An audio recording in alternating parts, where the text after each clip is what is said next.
Ladies and gentlemen, big Harry News.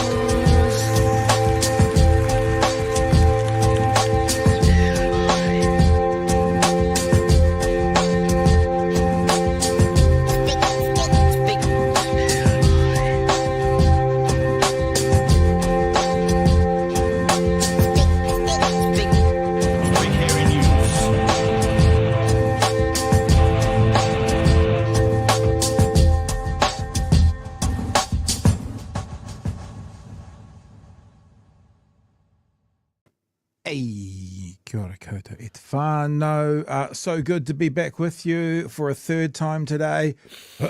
My brain's a little bit like, this is our Sunday broadcast, is it, Chewie? I think it's our Sunday broadcast officially. Anyway, I think hi, you're just preparing for a telethon that we'll have at some stage in the future or something. 24-hour. You should have told me that. I've got the music. You should have told me you were going to. Let's see how long it takes for one of us to fall apart in a 24-hour broadcast. If you guys weren't with us at 7 o'clock, well, not necessarily with us, but watching the live stream, Tanya Waikato had a couple of experts on talking the regulatory standards bill, and it was brilliant. Very, very good. If you haven't seen it, if you weren't here, then you should definitely get your cute little ass along to see it at some stage. It was very, very, very good. Tonight, we're about to bring Craig Renney in to talk about the new GDP numbers, and also there's an Ipsos Mori poll out at the moment that I don't know too much about, so I'll probably actually talk it through with Craig. We are going to have a look at Matariki at your place, see what's going on there. Good news item on it. I want to, if we've got time, Chewie, show the punters why Chloe Swarbrick did this on her table, which I just think is one of the. This is the. if there was a, they have the Times Person of the Year and the Times front.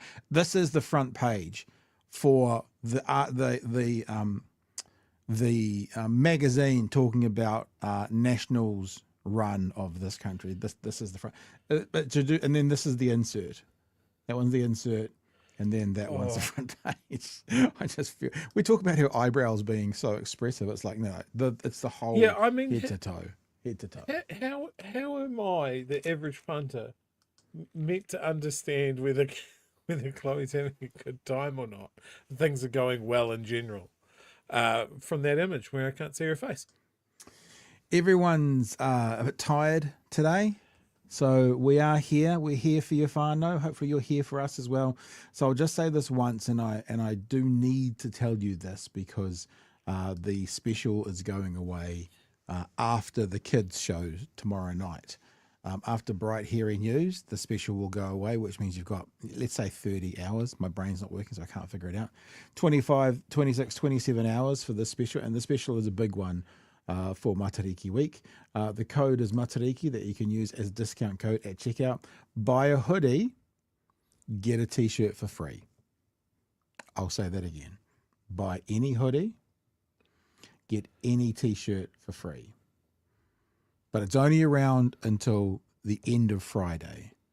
So as Jason's saying, I missed it, there we go. Jason's saying, get those orders in, folks. Very good.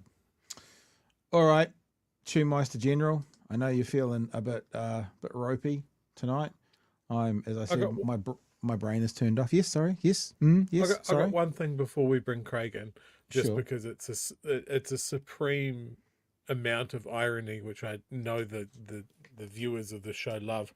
Not too long ago, an Iranian ballistic missile hit an Israeli hospital. Yes, not good. Very, very much not good. But it's prompted a comment from, I believe, a member of the Israeli government to tweet out, the evil Iranian regime has crossed every moral line. Only the scum of the earth fire missiles at hospitalized children and elderly people in their sick beds. I saw this evening. It was news from not that long ago. And obviously, we don't feel good about civilians getting in harm's way. But at the very least, the irony of this, Chewie, that you've just outlined is we'll just say is ironic. I won't use a positive nor a negative around it, but the irony there is palpable. It's just bizarre. Like that Just jaw bizarre. on the floor, Yeah. sort of lack of awareness. Yeah. Unbelievable. All right, let's get into this, shall we? I've just realised I don't have my footage for Matariki. I was going to show the one news story. I'll try and find it through the night to make sure we've got it. Let's speak to our own little star. Let's bring him to the show now. He's our little star in the sky. He's our Pallades, isn't he, Chewie? He's Craig Renney. Kia ora, Craig. No, it's Craig. I've been called many things, but Pallades is not one of them. So I'll take that. Thank you. You taught me a new phrase this afternoon, Craig, and I'm just trying to find the image that someone sent me. Here it is. This is what you taught me today. The dead cat bounce. You heard that before, Chewie? The dead cat bounce? A short-lived and often sharp rally that occurs within a secular downtrend. You drop a cat from a high distance, it goes down, down, down, down, down, down, down, and then it bounces, and then it keeps going down. And Craig, you described to me on your live stream today that we're experiencing a bit of a dead cat bounce with these GDP numbers. Tell us about it, sir. Sure. So today, StatCenter put out its GDP numbers. The Reserve Bank was expecting GDP to grow by 0.4%, as was the Treasury. The private banks had all penciled in 0.7%. StatCenter came out and we had 0.8% quarterly growth, which is good news. It's good. We should welcome GDP growth whenever we get it, right? Yep. But on an annual basis, we saw the economy fall by 1.1%. So the 4 months. Annual means the last 12, inclusive 12 Correct. months. Is that what you're saying? Yeah, okay. Yep. So quarterly, the last 3 months, annual, the last 12 months. When we look at the last 12 months against the 12 months before that, the economy declined, was 1.1% smaller.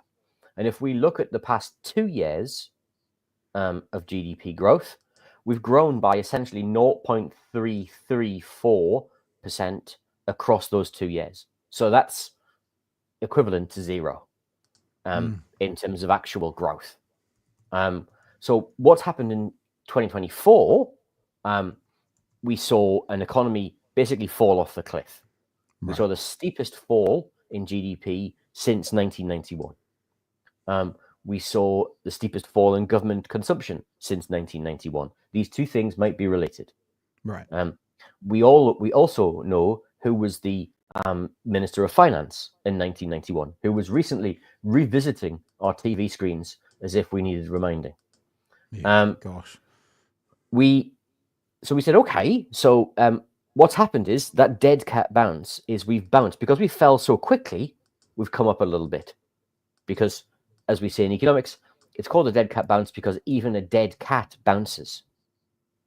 So when an economy is flat and dead, it comes back up even a little bit. You see that correction. And so we saw a bit of growth, but that growth wasn't particularly widespread. We saw it essentially in a few areas. We have 16 sectors of the economy. And on an annual basis, there were still declines in 11 of those 16 sectors, including goods producing, so all of the manufacturing industries, and the service sectors overall declined. The only one that grew was primary sector overall, and that was primary sector contains two parts, essentially agriculture, dairy, horticulture was one group, and then mining. Mining fell a lot, but the only thing holding the economy up is essentially dairy and horticulture. Now, what that means is we've only got one engine of growth currently. We're currently flying the aeroplane on one engine right now, which is whether or not butter prices remain where they are. So does that mean if we're only flying on one engine right now, does that actually mean like turbulent times ahead? Like if we got halfway across the Tasman and we lost an engine, but we could still fly, but it should be a pretty rough rough flight after that. Well, one of the things we could do is actually turn some of the other engines on, because we've deliberately turned them off. Okay. That's the key challenge. It's not as if we've voluntarily turned them off. And so, in order to get there more efficiently, well, of course, what happens is you get there more slowly and the plane moves about a lot more. So Okay. what we've done is we've said, okay, we're going to turn off government investment, which we've seen with all sorts of things, from ferries to government expenditure to a range of other areas, science, R&D, innovation. We've decided that all of those things are just a little bit too unnecessary right now. Those are the engines we've turned off. And because some of the other engines of growth, so historically in New Zealand, we've grown GDP on the back of house prices, housing investment, and population growth. Right. Population growth isn't growing in the way that it was in the past. In fact, we're now losing a New Zealand citizen every 7.5 minutes permanently. They go overseas. So we're losing the engine of growth that is migration. It's at historic lows. We're losing the ability to grow the economy because we're seeing construction fall quite so quickly. Construction was down 9% from a year ago, and there are approximately 10% less value of output in terms of the actual amount of construction work being undertaken right now. So that's a problem. When we look at GDP per capita, because we're Kiwis, we like to always look at things on a per capita basis. GDP per capita is lower now, $52,872, than it was in March 2022. Okay. So the economy hasn't grown on a per capita basis for 3 years. And when we look at the overall, when we look at where we see growth happening much more quickly in what we call gross operating surplus, which is a broad measure of profit. That grew much more quickly than workers' compensation. And in fact, in the last quarter, in the December quarter, we revised worker compensation, which is just wages, that actually fell by 0.2%. So the economy is not growing. Big bits of the economy aren't working. And where we are seeing growth, we're seeing growth in areas that it's very hard to keep growing. It's very hard to get more out of agriculture. And we're not seeing growth in wages, which would allow the rest of the economy to start again. So as an economist looking at what's happening right now, I mean, as a dullard, which is my official title, I kind of go, well, you're saying there's some good and there's some bad. What do we need to do? Like, what does this government need to do? I'm not even going to say to turn it around, but to continue this fairly good result that we've just had for this quarter. What needs to happen? Where are the concerns for what's to come from you? So many people like to think about economics as essentially just mathematics, right? It's a bunch of statistics, right? Economics is really psychology, right? Economics is a confidence game. And growing the economy is a confidence game. People need to feel confident to go out and spend money, to go out and invest, to go out and do things. Yeah? And we're taking the confidence away. Unemployment is rising. The number of filled jobs are falling. 48% of Kiwis got a pay rise less than inflation last year. As a consequence, nobody's going out and doing anything. Now, 250 years of economic history tells us at this point what the Crown should be doing is investing. There are 15,000 fewer people working in construction than this time last year. What that means is that there's never been a better time to build something in this country. And we're desperately short of things like, ferry terminals, things like schools, things like an enormous hospital on the South Island in possibly one of the largest towns, right? Instead, we're rowing back on all of that, and we're not seeing that sort of investment. And that's the sort of investment that would give local economies, local workers more confidence. You would see more people in the shops, and you would get that virtuous cycle of growth starting again. You've brought our attention to, just so people know, credit goes to you, the Ipsos poll. Is that where we're seeing also, when you're talking about confidence, you're seeing it in here? So the top issues for New Zealanders, according to this, are inflation, cost of living, healthcare, hospitals, the economy, crime, law and order, violence, antisocial behaviour, housing, price of housing. And it seems to me that this research, maybe for the first time for a while, is showing that the Labour Party is more capable in the eyes of the respondents than the National Party to most of those top 5 issues. I mean, inflation, Labour. Healthcare, hospitals, Labour. The economy, National. Housing, price of housing, Labour. So according to this, 3 out of the top 4 issues at the moment, the citizens, us, people of New Zealand are saying we trust Labour more. Is this some of the things you're talking about when you talk to trust? Yeah, exactly. What you're seeing here is essentially a loss of trust in the current government to actually tackle many of the problems that Kiwis see and feel on a daily basis. We see when we look at the performance of government in terms of they measure that on a scale of 1 to 10, and as you can see, it's 4.3%. When Labour lost office, it was 5.2%. Wow. Right. Back when Jacinda Ardern was re-elected in 2020, it was 7.3. Right. So you can see that there's been a really steep fall away in the belief that that in particular this government has the solutions to the issues that people see and feel. And if we go beyond those top 5 into the top 20, which I think is a couple of slides down, Pat, what you can see, if you keep going down, Top 5 issues, noteworthy issues. So slide 15. It's page 15, Chief. Stress. You even know the page numbers. You're such a nerd. There you go.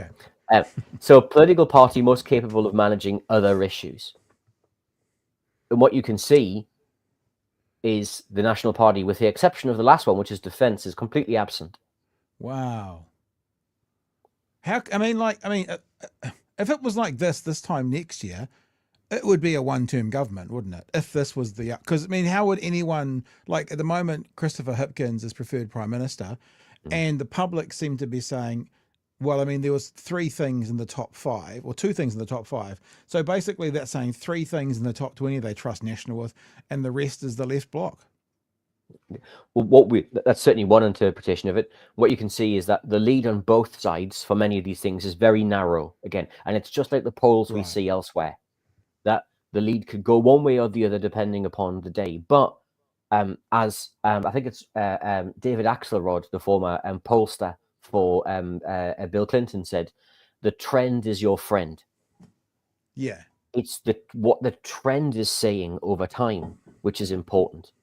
Which is actually that the people trust this government less to do stuff, trust this government less to deal with the issues that they see that they've got to face, and actually, they're open to the opposition having a go. The phone's back on the hook in terms of whether or not voters want to hear an alternative.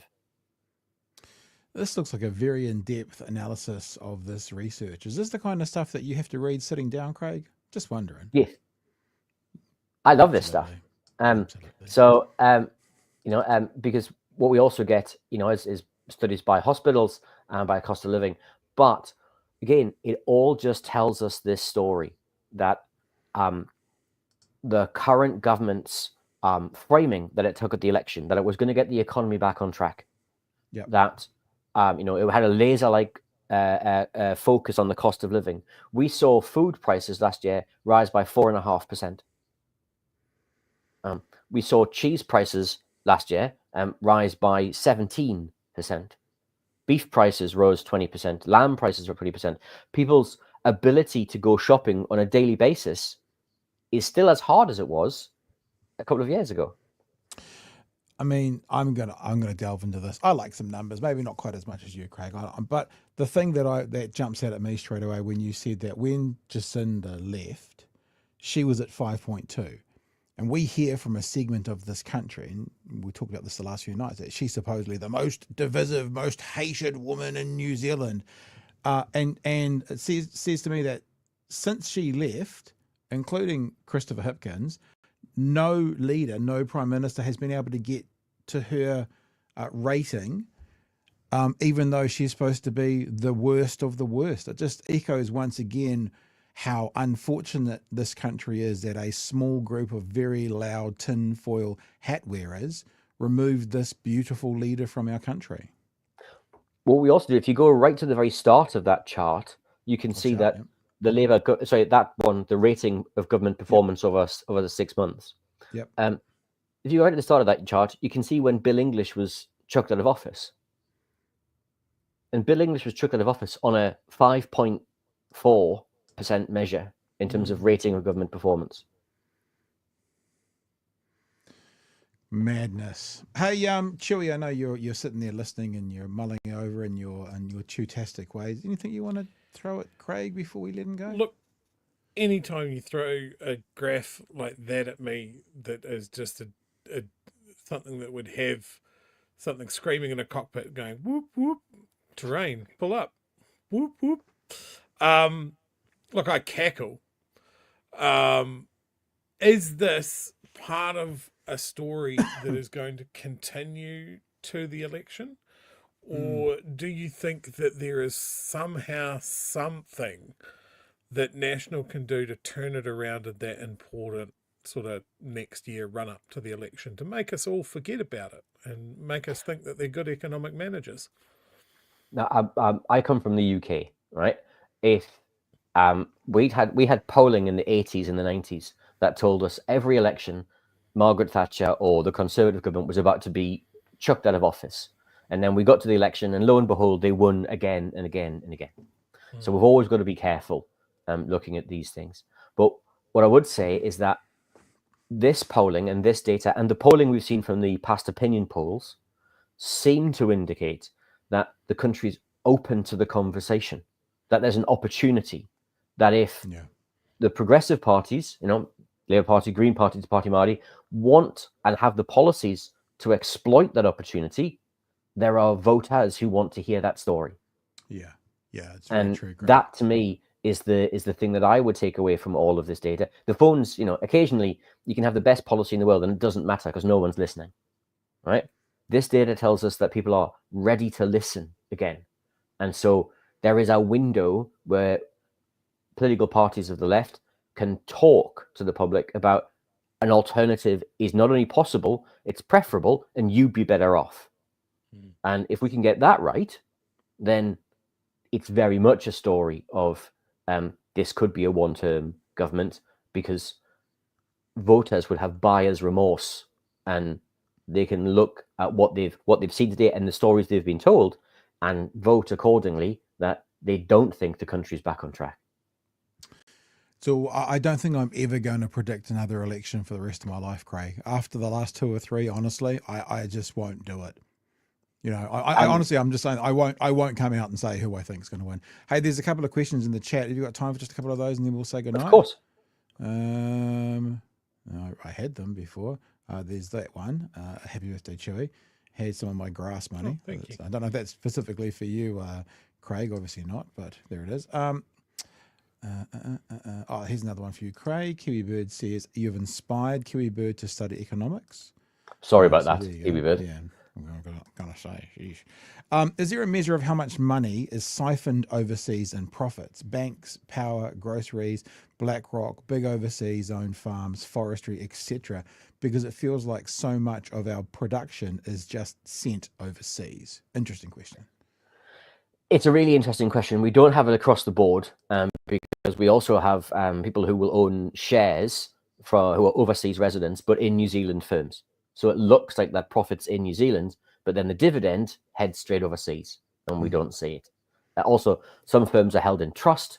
Some firms siphon their profits out of the country as costs. So they'll have a company in a tax haven which is charging them for branding. And as a consequence, that money then heads overseas because they've got to pay $200 million in branding, which is identical to the size of their profits, which means that in New Zealand, they didn't make a profit. But in the country where they don't pay any tax, they suddenly make large profits. So Handy. it's very hard to go through that. What we can say is, for example, is if we look at the big banks, for example, the largest banks, the big four banks, they're making $8-9 billion a year in profit. Almost all of that money is heading straight overseas.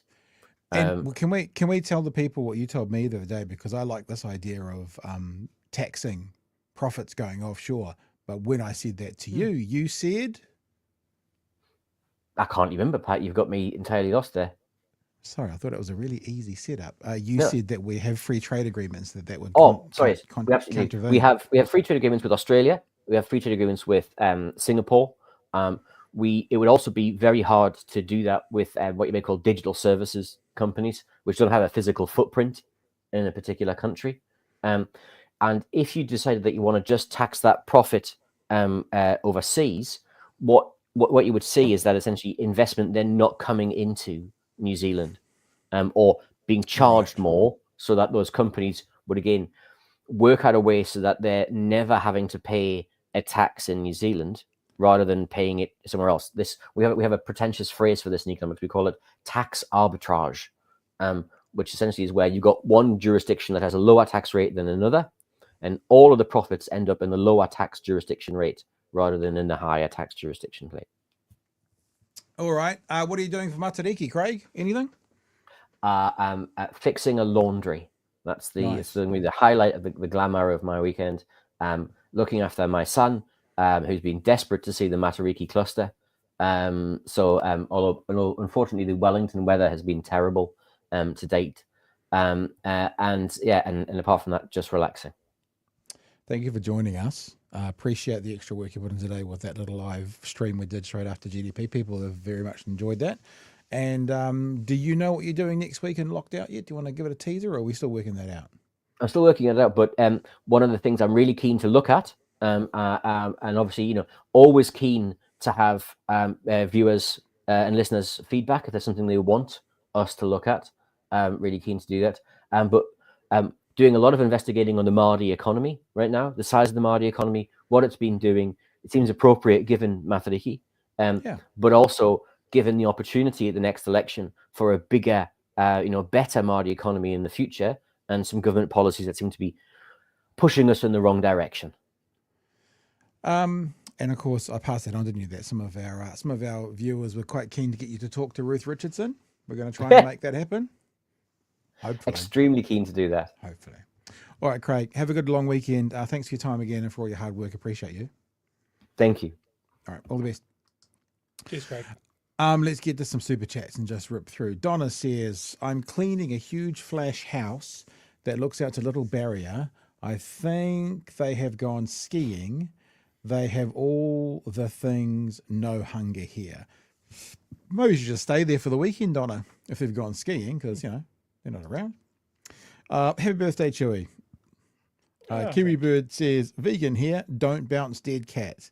What would the vegan analogy be? A dead eggplant bounce or something? Tofu. I don't know. Tofu. Tofu. Perfect. Excellent analogy, says Dresnaughts. I think that was about the dead cat.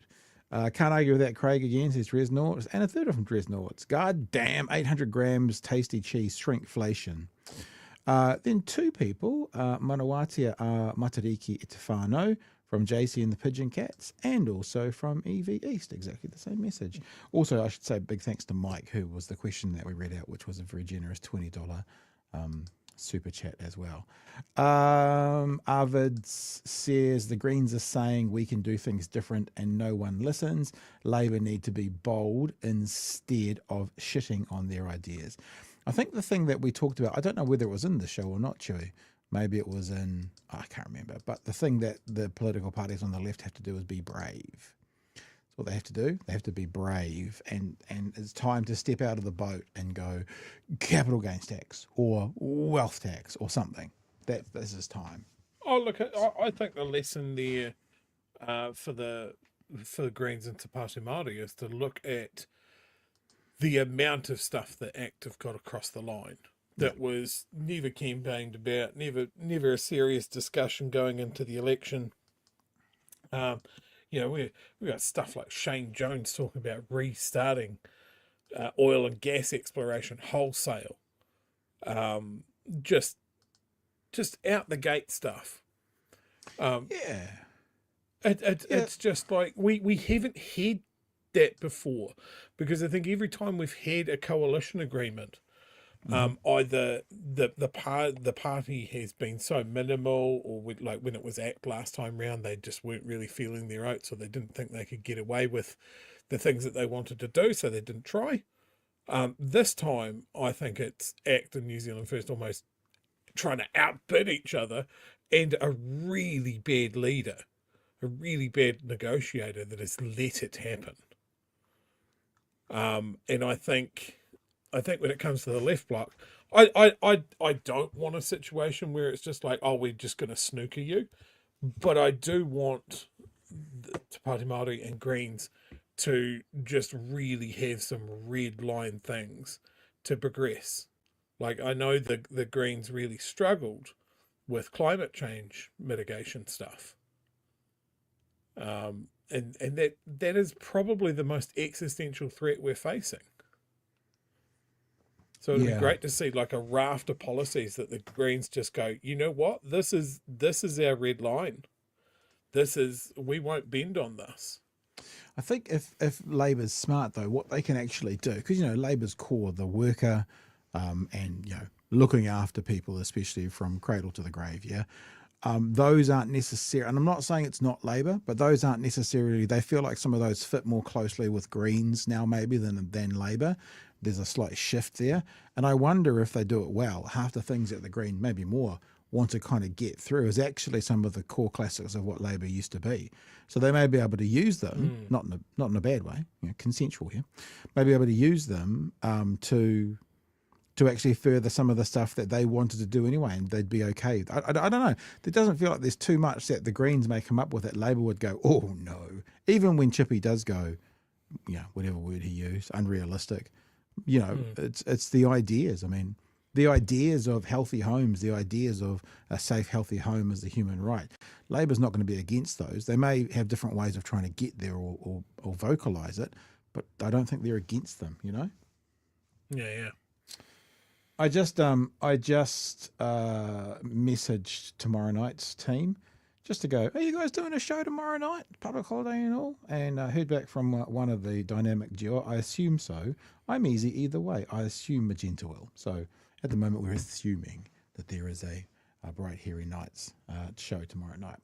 All right, let's keep trucking, shall we? I've got to now find where we're at.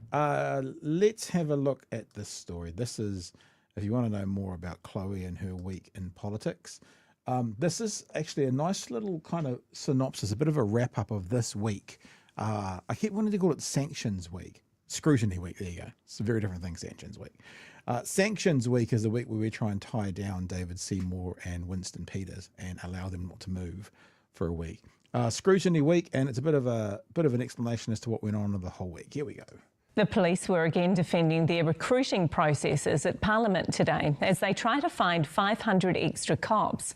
And as Scrutiny Week draws to a close. So if you guys hadn't heard, the police lowered the standard for whatever the best word is for reading and writing and arithmetic.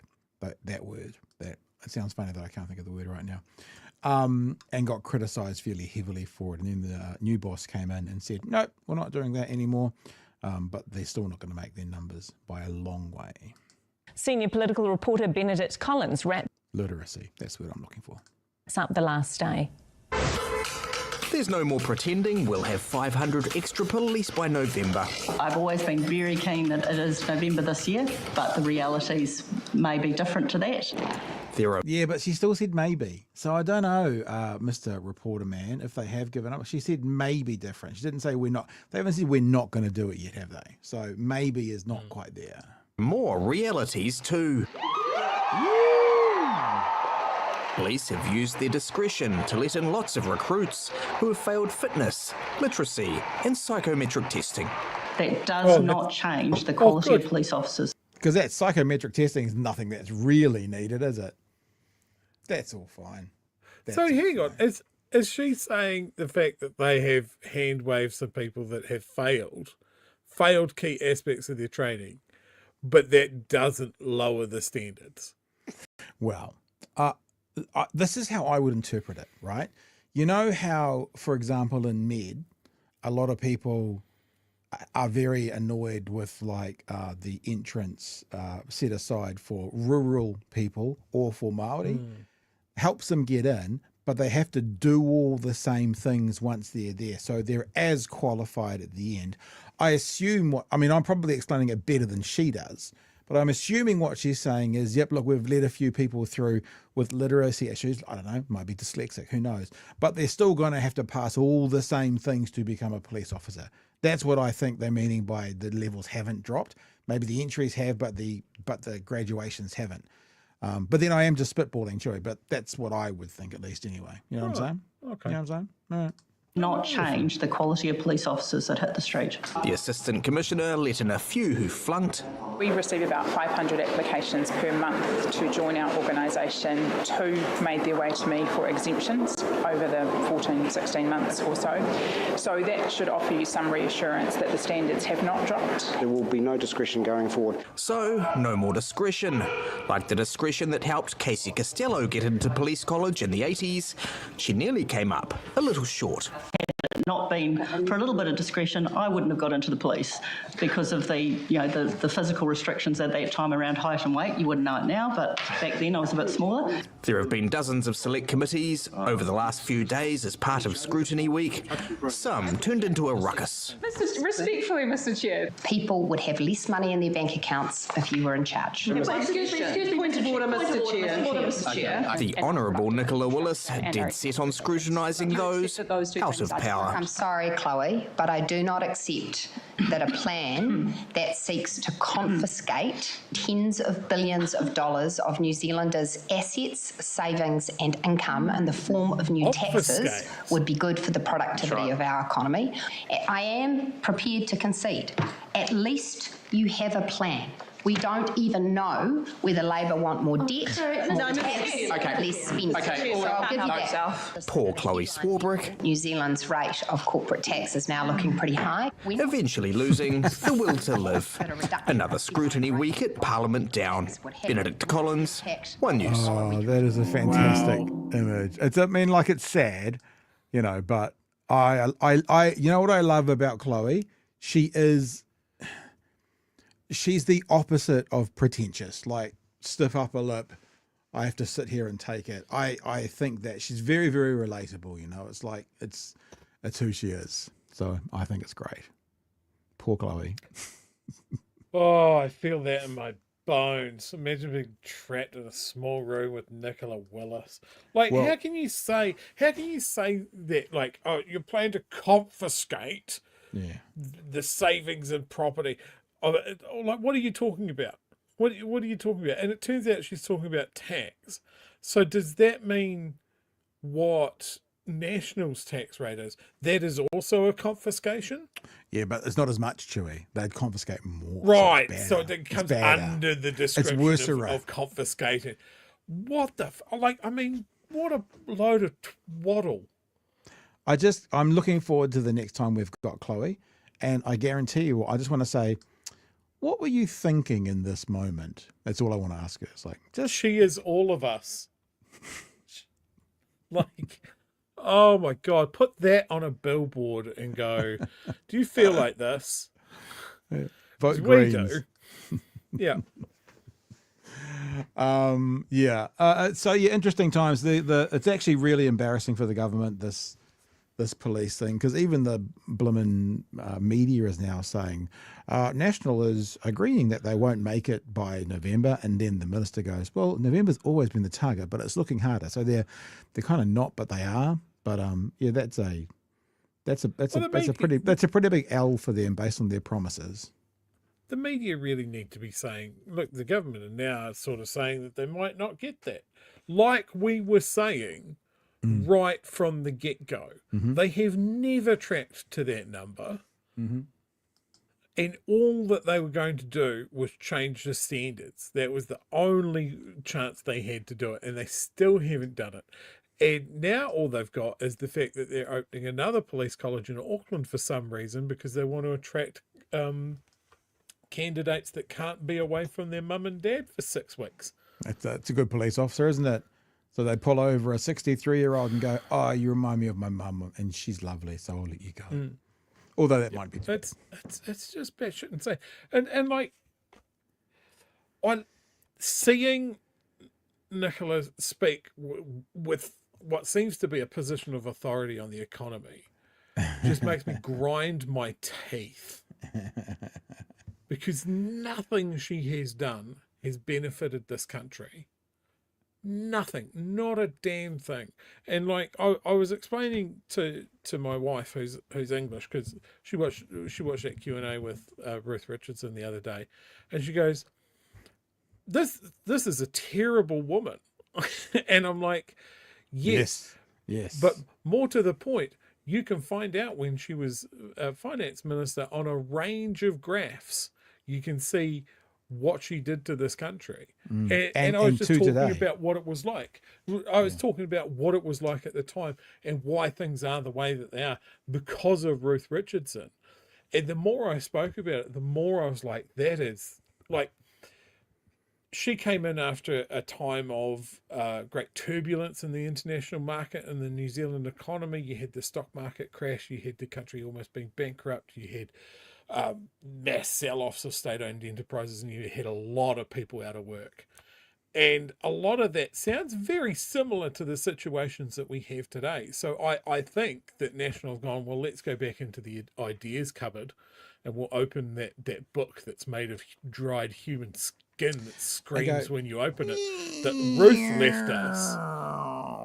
Yeah, the fucking Necronomicon at the back of the ideas cupboard. And let's try and do this again, because none of us have learned anything in 30 years.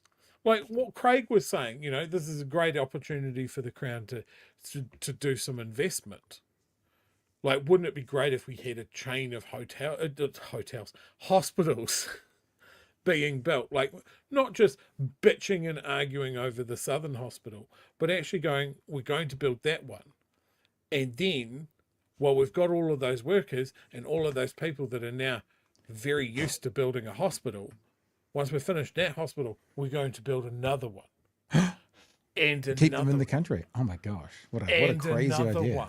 Crazy idea. You know, because we've spoken about this, about how much of a problem it is that we do these big projects and then we hemorrhage the knowledge. Yeah. So those New Zealand companies that could be doing it don't have the knowledge. We had to get someone in from overseas. And just as someone in the chat went, bam, there goes our money off overseas. There goes the profits off overseas. Like, it's almost like we need a plan. Nicola doesn't have a plan apart from exercise everything that Labor did. I don't want to see it. Get rid of it. Damn the torpedoes. Doesn't matter. It's in the ballot super chat. Benefit sanction, wealth confiscation. Benefit sanction, wealth confiscation. Okay. Hey, Matariki tomorrow. Hopefully it's going to be nice where you are. There's a few things on. One News did a nice little bit on it tonight. Let's have a look what's happening for Matariki around the country tomorrow. We're gearing up to celebrate Matariki. Yay. Christchurch is glowing once again as the 2025 Te This is dope. The art installations in Christchurch. Rama Mai Festival lights up the night sky. The free, family-friendly event kicked off last night, celebrating Matariki with a stunning mix of light, culture and creativity across some of Christchurch's most iconic spots. The event runs for the next 3 nights. Tirorangi Marae near Mount Ruapehu is the setting for official commemorations to welcome in the Māori New Year tomorrow morning. The tiny pā chosen as the site for the national ceremony. Yvonne Tahana is there. Atina koe e hoa, slightly different Matariki this year. What can you tell us about that? Tēnā koe, Melissa. Well, that's right. Well, the feet are cold, but the puku is warm. It was a warm welcome this afternoon at Tirorangi. I did sneak in a boil up before we went to air very quickly, Melissa. It will be the first time that the national celebrations are held at Marae, and the population here is set to explode. About 500 coming, getting up early and coming to the pre-dawn service tomorrow morning. Now, the theme for Matariki Matariki this year is Matariki mā Puanga. What's Puanga, you might ask? Well, it's a whole different star. Matariki, of course, is a star cluster system. Puanga is one of the brightest in the sky, and it hangs above that well-known constellation, Melissa, the Pot, Orion's belt to others. And tribes on this side of the North Island, the western side, they prefer Puanga. They can see Matariki, but they prefer Puanga. They say that it gives them a better read on what's to come for Māori New Year's. Now, the meaning of Matariki doesn't change. You know, we remember our dead, people who've passed on. We celebrate the present, and we look to the future as well. So all of that remains the same. Now, from 1 o'clock tomorrow, from 6 o'clock tomorrow morning, we have the national the national commemorations on Channel 1 from 6 a.m. Oh, cool. My friend Dan Corbett tells me I will be able to see Puanga from here. I'm hoping for Ruapehu as well. Melissa. Yeah, a little bit of rain at the minute, Yvonne. Imihi ana kia koe. Thank you very much. And yes, Dan is here to tell us who's going to get the best view of Matariki. Yep. So this is your weather for tomorrow, team. Fingers crossed. There is a satellite. There is a weather system, of course. Take a look at this thing. You see that system moving across. You think, well, where are we going to see it? This is going to push its way through west to southwest wind. It's really the upper North Island to parts of Canterbury. But let me show you in detail how it will look. Chance, Auckland, and Northland. Got that east coast. This is the South Island. Looks pretty good tomorrow. So go outside, have a look. Western areas more in the way of cloud. Further east you are, you have a slightly better chance. So places like Dunedin, north of Dunedin, Timaru, Christchurch, all the way north to Blenheim, see more of the cloud there. But still have a look. You may get some holes. Notice how the cloud is rather broken. So western areas you may have a chance. Gisborne looking fine. Auckland, Tauranga pretty good. Whangarei, you may have that front. But we'll see how it will go. It's worth having a go to at least see. And fingers crossed to see it. There you go. So Matariki around the country. Be keen to hear from you guys in the chat if you're doing anything. A group of people, friends that I know, dug the pit tonight, and they are burning the pit tomorrow morning and dropping the hangi around midday. So I think we're going to cruise up maybe 8 or 9 in the morning, burning the pit, and then drop the hangi, and then at 5 o'clock tomorrow night, I'll do some photos. Maybe I'll do some TikToks or something and put them up and stuff as well. But that's my plans. Do you have any plans in general, Chewie? You're just going to have a nice day off? Yeah, no, well, I mean, I'm not sure what's on down here in Dunedin. I think there's a drone show that we're going to do out in Logan Park. And I don't know if you remember the one from last year that was I drove through successful. I drove through Logan Park today, and on the left-hand side, kind of opposite University Oval, there was building a little stage with a lot of speakers. So that's probably what you're talking about. Because I thought, what's happening here tomorrow? We've just got a little bit too localized in our broadcasting there, Chewie, but there you go. But yeah, I went to the last one and it was neat. Yeah. So I guess the good thing about drones as well, you don't have to be right there because they're up in the sky. You can see them.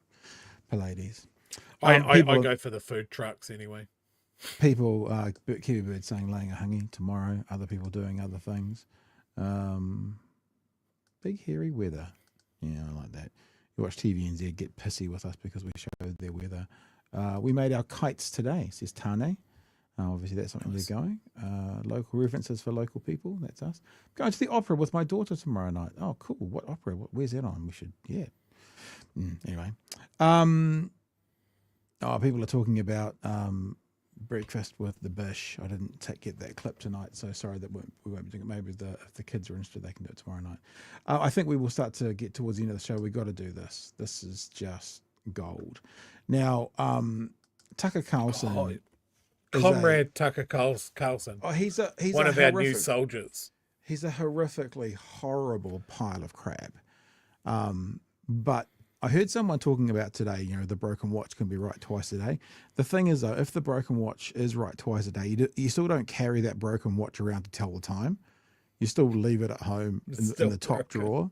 Yeah, it's still broken. And also, Tucker Carlson always has an agenda for why he shares what he shares.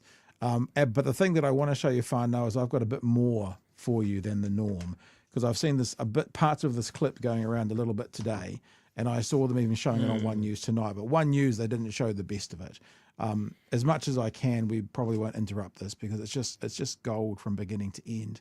And so rather than cutting in, I'll tell you, when Ted Cruz says, "Well, what does it matter if it's 92 million or 80 million or 70 million?" It's like, well, it matters because if you're going to take over a country, if you want regime change, there's probably going to be some pushback, and you probably need to have some kind of formula to work out what you need to do to overthrow the country and then potentially, work out the support of 92 million people. If it was 4 people, you'd be fine. If it was 4 million, it would be harder. So yes, you do need to know the numbers, Mr. Cruz.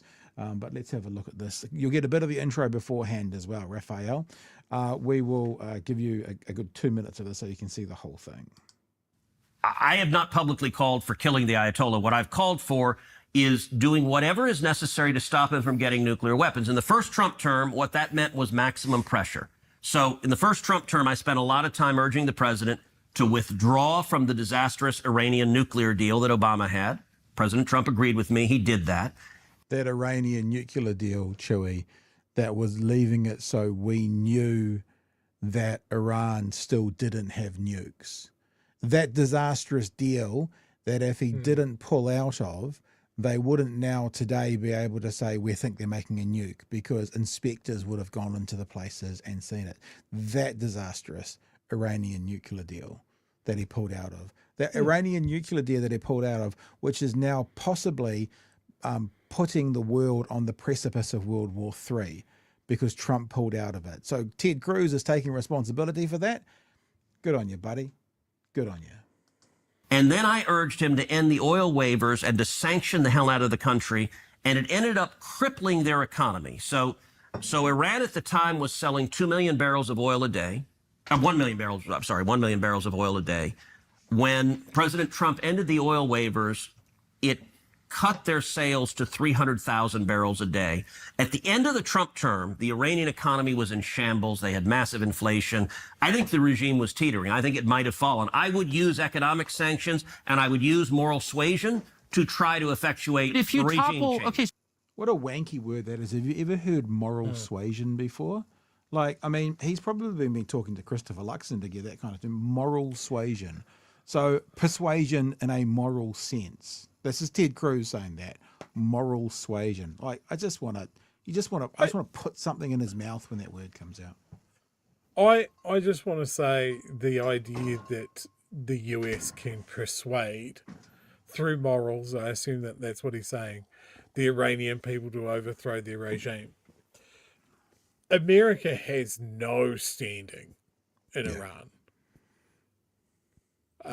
America and its Western allies to put the Shah in charge, who went on a multi-decade orgy of disappearing people and tortures, and that's what caused the revolution.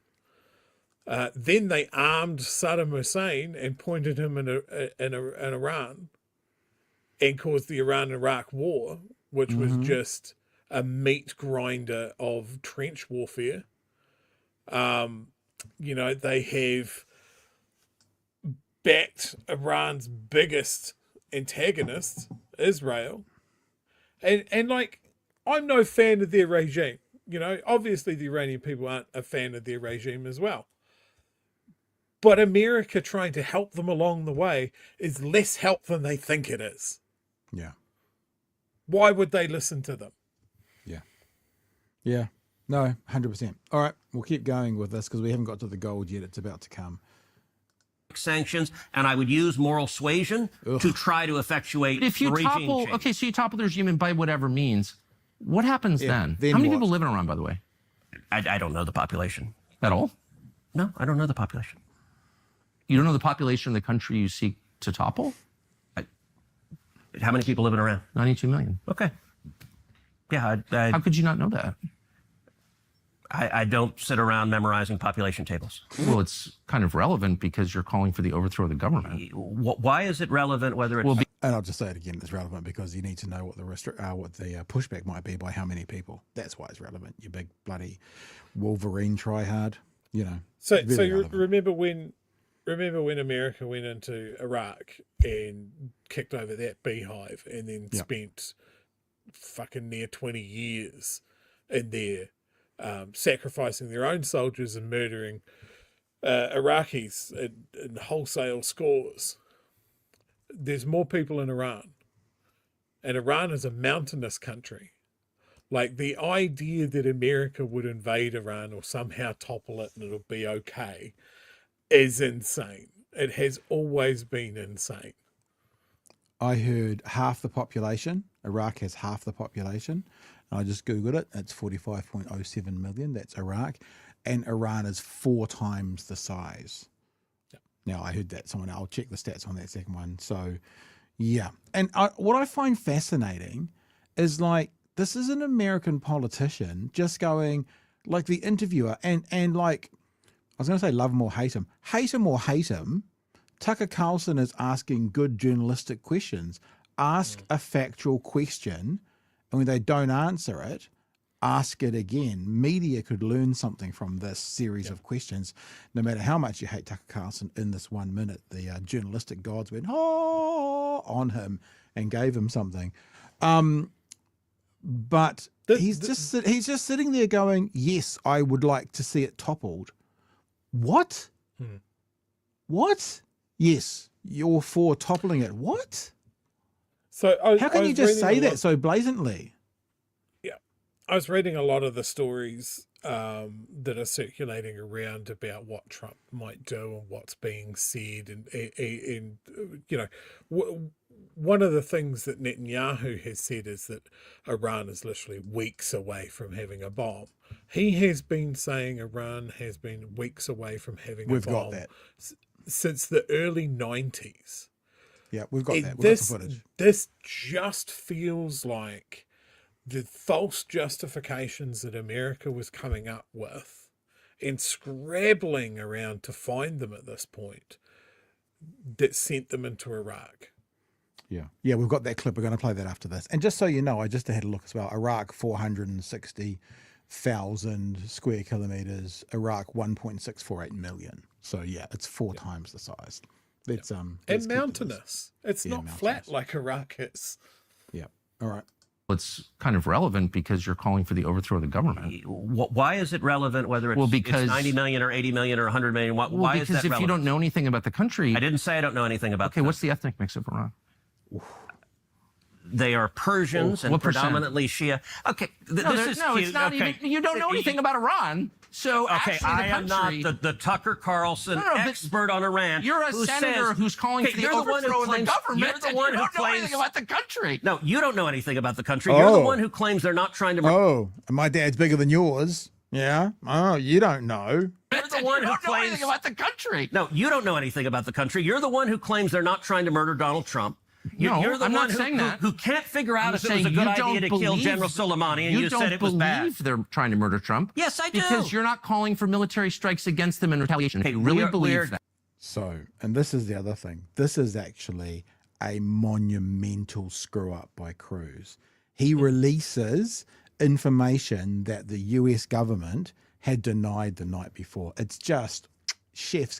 He's gotten flustered and now he wants to win the argument no matter what. It's just beautiful. Who can't figure out if it was a good idea to kill General Soleimani, and you said it was bad. You don't believe they're trying to murder Trump. Yes, I do. Because you're not calling for military strikes against them in retaliation. And if you really believe that, we're carrying out military strikes today. You said Israel was. Right, with our help. I said we. Israel is leading them, but we're supporting them. Well, you're breaking news here because the U.S. government last night denied, the National Security Council spokesman Alex Pfeiffer denied on behalf of Trump that we were acting on Israel's behalf in any offensive capacity. No, we're not bombing them. Israel's bombing them. You just said we were. We are supporting Israel. High stakes. You're a senator. If you're saying the United States government is at war with Iran right now, people are listening. Okay, we are not bombing them. Oh, okay. Israel is bombing them. And hey, why do you do the snide? Oh, okay. What do you mean? Because this is super high stakes stuff. This is a huge country that borders a lot of other important countries. A lot of the world's energy comes from there. So let me ask you, you don't want another disaster. You don't want to be reckless. There you go. You don't want to be reckless. Like that is for many, that would be career ending. That kind of interview. That'd be the thing that would haunt someone. I think, unfortunately, Ted Cruz and his ilk are already haunted puppets and husks of them former selves. So they've already gone so far through the bottom of the barrel, it probably won't matter. But it's pretty massive. Now, Chewie, I actually have got another clip to play. And it's exactly what you've talked about, because I wanted to bring this whole kind of Israeli thing. But first of all, you want to respond to that at all, or else I can? First of all, Tucker Carlson's a horrible, horrible person. 100%. But this is devastating that he was able to do this to Ted Cruz. It's laughable, the positions. Go and have a look at the whole interview. Tucker dog walks him around that room for about half hour, 40 minutes. Shall I read out some of the headings? He never had the upper hand at all. So they've gone through, and on YouTube you can do this. We don't do this because I've got enough jobs. You can set up chapters, and I'll read some of the chapters. Why does Cruz want regime change in Iran? Is the US currently acting on its own best interest? Was regime change in Syria beneficial to the US? Was the Iraq war a mistake? Why aren't US politicians focused on fixing American problems? How much money is the US sending to Israel? Does Cruz think it's okay that foreign governments spy on America? How much money has Cruz taken from AIPAC? Those headings goes to that, and that was about 40% of the way through the headings for the chapters that they talked about. So a dog walk, Chewie, would be a nice result compared to what he actually did to him. Wow. Cruz refuses to apologize for supporting the disastrous Ukraine-Russia war. Why does Cruz think Zelensky is a hero? They do still go into those conspiracy theories. But this is the thing. It's like the Godzilla. Let them fight. And this fracture that you're seeing on the right, I think it's really important to say this, because for a long time I've been saying, since I was doing talk radio, which is 15, 17 years ago, it's always been the right have been on message. The right have been on point. The right will speak with one voice, and the left is fractured. What you're seeing in America at the moment, maybe for the first time ever, probably not for the first time ever, but what you're seeing on the right now is fracture. There is the pro-Trump no matter what, and there is we supported Trump, but we're pretty annoyed about this Iran stuff. And there is the first time I remember there being. So I was before. I can't remember what his name was, but I think it was a guy in the 90s who ran as a third party. He was a libertarian, and he caused the Republicans to lose. But since then, there hasn't really been mixed messaging from the right, and you see it here in New Zealand as well. So yeah, it's fascinating, really fascinating. Oh, that's good news. I just had a copyright claim taken off Craig Renney's podcast. Hurrah! Okay, let's go to this thing, because Chewie, you do as you always did, and you introduced a clip for us. The heading of this clip is actually you were ready. 33 years of Iran nuclear warning. Yep. So I saw this. If you want to see a snapshot of this, go to Jon Stewart, his piece from this week on Monday night, New Zealand time, and he spells it out. So basically the story is, for the past 3 and a bit decades, Benjamin Netanyahu has been saying Iran will be able to have a nuclear weapon within weeks or months. And it's exactly what he's saying now. And he's saying it to goad America into getting involved in a war with Iran. And he's been doing it for over 3 decades. This is Al Jazeera reporting on this with some of the dates. You've probably heard this line before. Iran has never given up its quest for nuclear weapons and the missiles to deliver them. 2021. That's because Israeli Prime Minister Benjamin That was 2021. has been saying this for more than 30 years, claiming Iran is close to having... But he does have kind of a cool CD collection, eh? I mean, yeah, love him or hate him. I mean, it looks pretty unwieldy. I always used to carry them around in a wallet. Yeah, maybe. Been saying this for more than 30 years, claiming Iran is close to having... Nuclear weapons. Nuclear weapons. Nuclear weapons. Atomic bombs. In 1992, as a member of parliament, Netanyahu addresses the Knesset. He says, within 3 to 5 years, we can assume that Iran will become autonomous in its ability to develop and produce a nuclear bomb. 3 years later, in his book Fighting Terrorism, he repeats the same time frame, 3 to 5 years. Thank you, Mr. Chairman. Fast forward to 2002. Netanyahu testifies before a U.S. congressional committee actively calling for the invasion of Iraq. Are there any other nations that you would recommend that the United States launch preemptive attacks upon at this point? The two nations that are vying, competing with each other, who will be the first to achieve nuclear weapons, is Iraq and Iran. The invasion happens months later. Yeah. No weapons of mass destruction are found in Iraq. This is a fragment of a 2009 U.S. State Department cable released by WikiLeaks. Netanyahu tells members of Congress that Iran is 1 or 2 years away from being capable of developing nuclear weapons. Good grief. It's 2012, and Netanyahu is holding up his infamous cartoon bomb at the UN General Assembly. By next spring, at most by next summer, at current enrichment rates, they will have finished the medium enrichment and move on to the final stage. From there, it's only a few months, possibly a few weeks, before they get enough enriched uranium for the first bomb.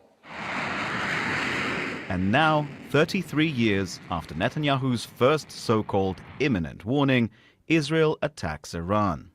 If not stopped, Iran could produce a nuclear weapon in a very short time. It could be a year, it could be within a few months, less than a year. That's despite the U.S. Director of National Intelligence saying Iran isn't building a nuclear weapon months earlier. Iran lied. But for Netanyahu, big time. The slogan has been the same for decades. Madness. Like that's madness. That should be disqualifying to listen to this guy about Iran and nuclear weapons. I mean, I think most of the Western world would agree they don't want to see Iran having nuclear weapons. I think most would say.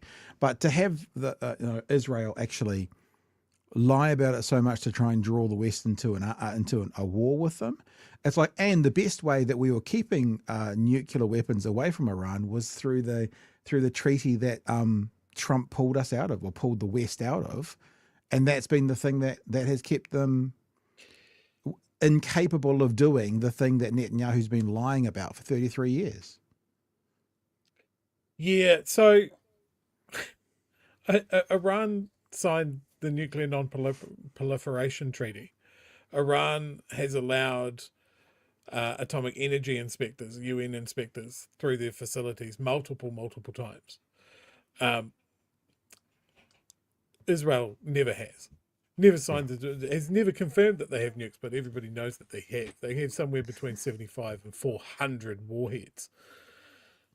So they're the only nuclear-armed Middle Eastern state, and they're one that seems to, on the regular, attack its neighbours unilaterally, because they're bankrolled and armed by the most militarily powerful country on the globe, and nobody ever pulls their chain. Like, why all these stories of Netanyahu saying, well, we did this because they're literally weeks away from having the bomb?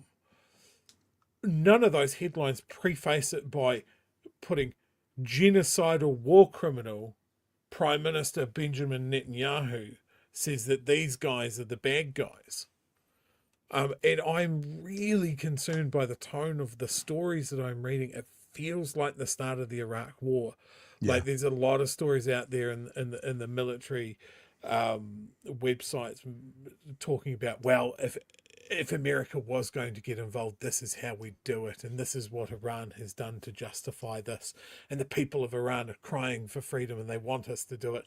The war drum is definitely beating.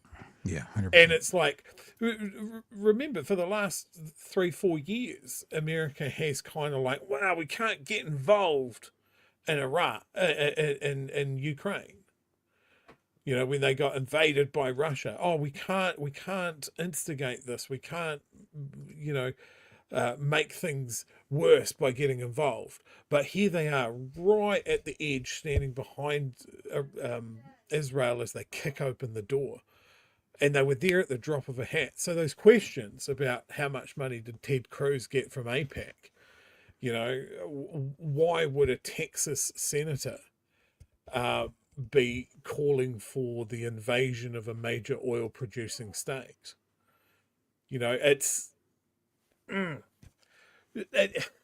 like watching a train crash in slow motion and nobody's listening. I tell you what, Quirky, which is a great name, Kiwi, Quirky, it's actually said exactly what I was going to say as I finished up my last rant. Like, I've used this story to my children. If you continually lie, children, then when you're telling the truth, I will struggle to believe you. And Quirky Kiwi says the exact same thing, the boy who cried wolf.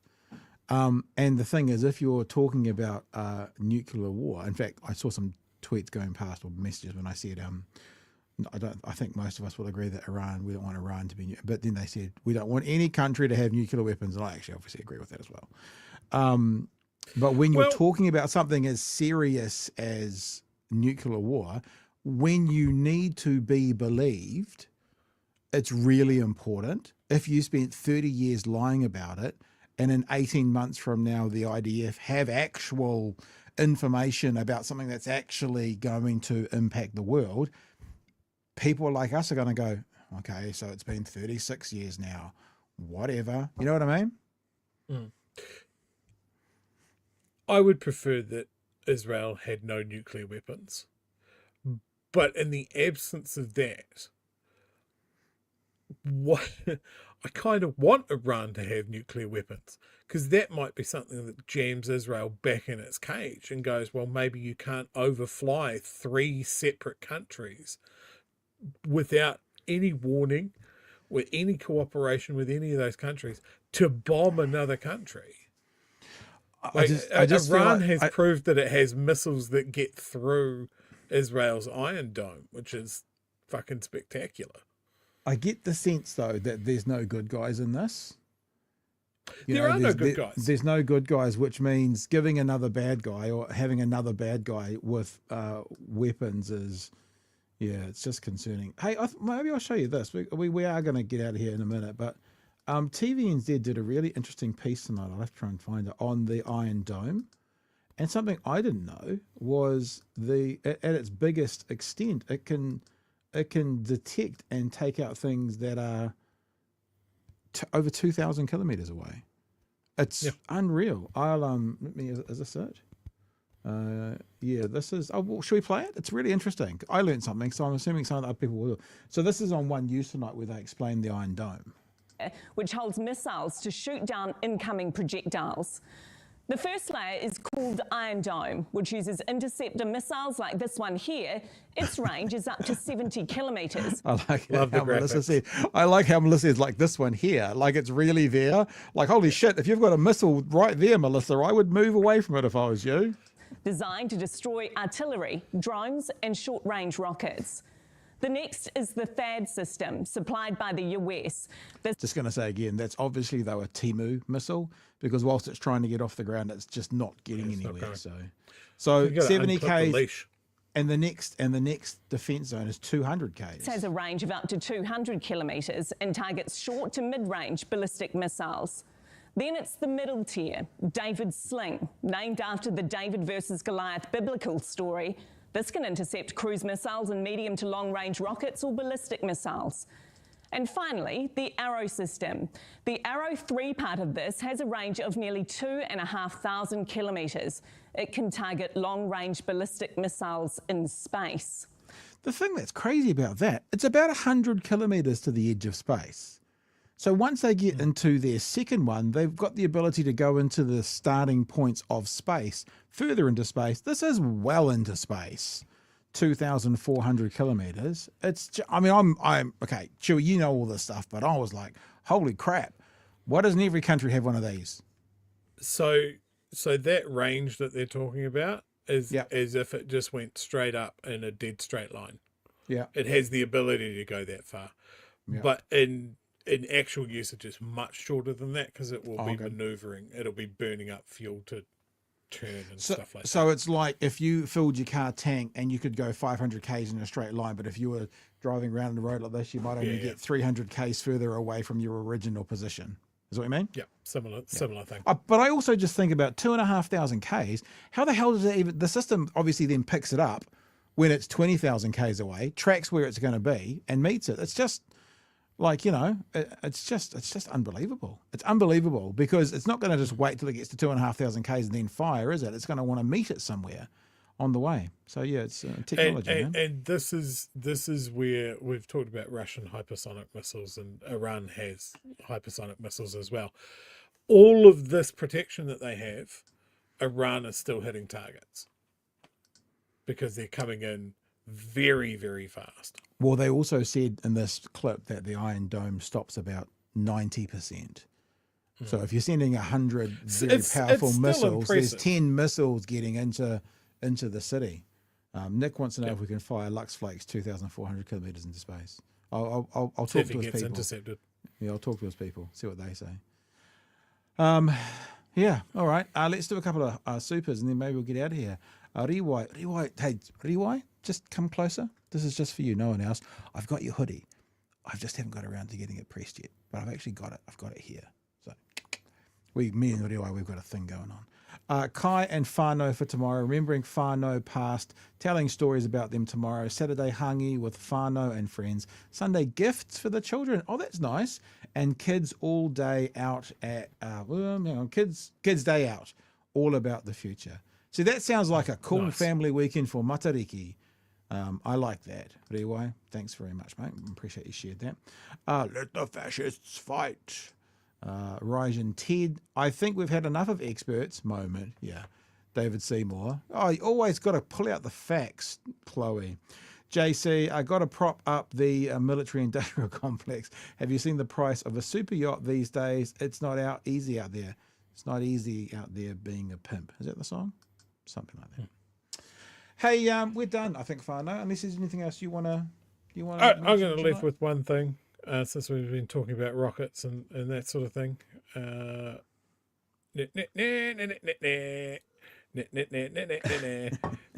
probably. I mean, even the other day when they... Whoa! It didn't even take off. What? No.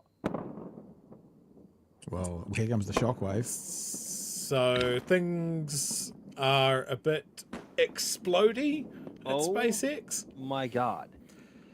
It appears there has been Ship 36 just blew up. Yes, it Ship did. 36. It was lovely though. Just can I give Elon a bouquet? Am I allowed to do that? I want to give him one bouquet. So we had the live stream this afternoon or this evening at 7:00, and Tina Nata was one of the guests, and she was amazing. And can I just say as well, no, I'm not pitching for patrons right now. I'm not, but I just wanted to give a message to the patrons that Tina Nata said something really generous to BHN. She thanked us for seeding space. And I really like that. And I just thought, actually, because, we weren't the people to have that conversation. So we made our whare available to them to share it out there. And I actually thought about the patrons when I did that, because it's like the patrons are the reason that we're here and able to give the space to some experts to talk about a very, very important thing. And so when Tina Nata said, thanks for seeding space, I thought that was really, really nice. The kudos I'm going to give to Elon, well, she was trying to use her Wi-Fi and she was cutting out, and then she connected to Starlink. And it went perfectly for the rest of the show.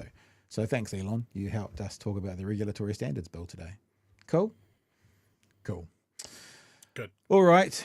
And here we go. This is we're not finished yet, Chewie, because you know what you want for your birthday.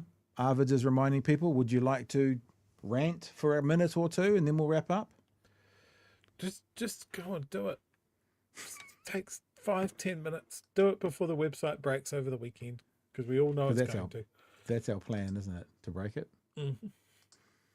Yes. All right. Hey, I used to have this thing when I was working in radio, because some people, some absolute piles of cretinous horse shit out there, sort of had a problem with Waitangi Day. Why is it Waitangi Day? Why do we call it New Zealand's Day? And I used to say to people, do something have a barbecue, do something. It's because it's summertime, it's easier. You know, do something to celebrate the day. I'm going to encourage you all not to just look at tomorrow as a day off. I mean, you heard what EY said. It was actually sounded like a really nice kind of family weekend. We've got a long weekend. Well, some of you guys who work Monday to Friday have got a long weekend out of this. And just do something. Make some kind of celebratory gesture. Go out for dinner. Have dinner in, you know. Watch Whale Rider. I don't know. Do something that signifies and brings it in, because it is, there's not much in this country outside of our flora, our fauna, and our Māori culture that makes us unique. There are a lot of other things, especially as a colonised country from England, that get shared through a lot of other countries within the Commonwealth. So celebrate it. Do something tomorrow. This is our new year. This is New Zealand's new year. This is the Māori new year in Matariki. And do something about it and have some fun with it. Make it your own. If you don't feel comfortable yet, if you think it's kind of, this, you've got to learn about this, but it's fine. Learn about it and do something tomorrow to signify it. That's what I'd say. Have some fun. Go and have some fun. We don't have enough fun in this world. Go and have some fun. Anywho, anything else, Chewie? Sir? No, wise words. Nothing wrong with learning about something. Yeah, learn about something. All right, team. As far as I know, Chewie and I will catch you from Monday night. I don't think there's anything else on, is there? Monday night for another edition of Big Hairy News. And it seems I've heard back from the kids, and the kids are here tomorrow night. I'm looking at it. Seems like, seems like they're good to go. So I guess you'll have Magenta and Emily tomorrow night. And I'll give you some updates on Twitter or TikTok or Facebook or MySpace or, you know, any of those things as to what's going on at the Hangi tomorrow as we do it. All right, team. All the best. Have a good weekend. Long weekend. Have a good one. Cheers, fam.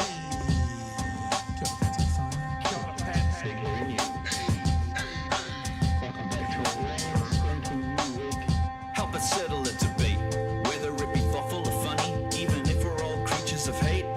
It's a fine line that we're walking together. For better, push aside the temptation to berate. Let's take a note of the corners we stand in. As many points as the hairs on my chinny chin chin. When the news that we're watching is hairy, knowing all the things that we need to be wary of. Like the rich have the hand out for rewards, while the many have to work at what they can't afford. And the rest of us ain't paying attention, or maybe have questions we're too worried to mention. Other media is still dwelling on trivial facts, vetting peas from the rice and the mice from the rats, and picking and choosing a war path to run, linking ourselves with the hill to die on. It's gotta come down to a welcoming vibe, with an A and a sub and a higher in mind. All have a lean either this way or that, and will be analyzed by both Chewie and Pat. With the evil in the world trying to mess with your head, and you're sitting on the couch, you're thinking chivalry's dead. Each night, 2 nights, they're gonna sing you to bed. It's Big Hairy News. Nothing else really to add from this side of things. Chewie, any words of wisdom to leave us with? No, I'm out of wisdom. Used it all up. And I'm out of words, so it's good night from me, and it's good night from him. See you, team. See you Monday. Ciao.